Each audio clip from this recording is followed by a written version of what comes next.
আমি শ্যাম সুন্দর চায়না ট্যুরে আপনাদের স্বাগত জানাই। সাংহাই হংকিও ইন্টারন্যাশনাল এয়ারপোর্ট থেকে আমরা কুনমিং যাবার জন্য ফ্লাইট ধরবো বলে সাংহাই হংকিও এয়ারপোর্টে চলে এসেছি। এখান থেকে আমরা যাব কুনমিং। এই পথটা 1962 কিলোমিটার। সড়ক পথে দূরত্ব পড়বে 2600 কিলোমিটার। সড়ক পথে যেতে সময় লাগবে 18 ঘন্টার মতো। তবে এই পথটা আমরা যাব সাংহাই এয়ারলাইন্সে।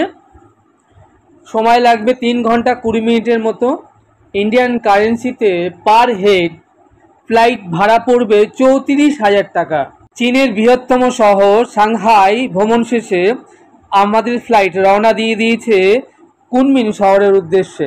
আপনারা দেখতে পাচ্ছেন আমাদের ফ্লাইটে আমাদের পুরো টিমের সঙ্গে আমরা বসে আছি। আমার মাকে দেখছেন, পাশের সিটটা আমার। আমি যদিও একটু ভিডিওগ্রাফি করার চেষ্টা করছি ফ্লাইটের মধ্যে। ফ্লাইট যতক্ষণ না ছাড়ছে ততক্ষণ আমরা মোবাইলে ভিডিওগ্রাফি করতেই পারি, তার জন্য কোনো বাধা নিষেধ নেই।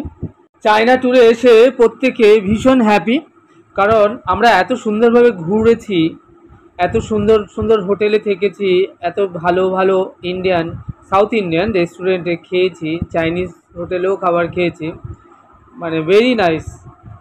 যাই হোক, তো এবার আমরা হংকিয়াও সাংহাই ইন্টারন্যাশনাল এয়ারপোর্ট থেকে চলেছি কুনমিং শহরের উদ্দেশ্যে। প্রদীপবাবু আমাদেরকে বেস্ট অফ লাক জানালেন।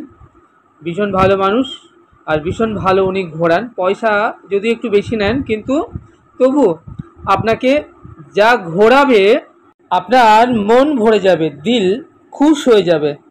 যাই হোক, আমাদেরও দিল খুশ হয়ে গেছে, আমরা ভেরি হ্যাপি চায়না ট্যুরে এসে।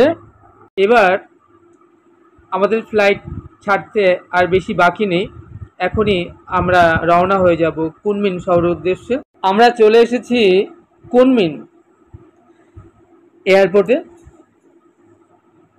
আপনারা দেখতে পাচ্ছেন বিরাট বিশাল এই কুনমিং এয়ারপোর্টটি, এবং ভীষণ সুন্দর, অভূতপূর্ব সুন্দর সৌন্দর্য। আমরা মোবাইলেও একটু ভিডিওগ্রাফি করে নিলাম কুনমিং।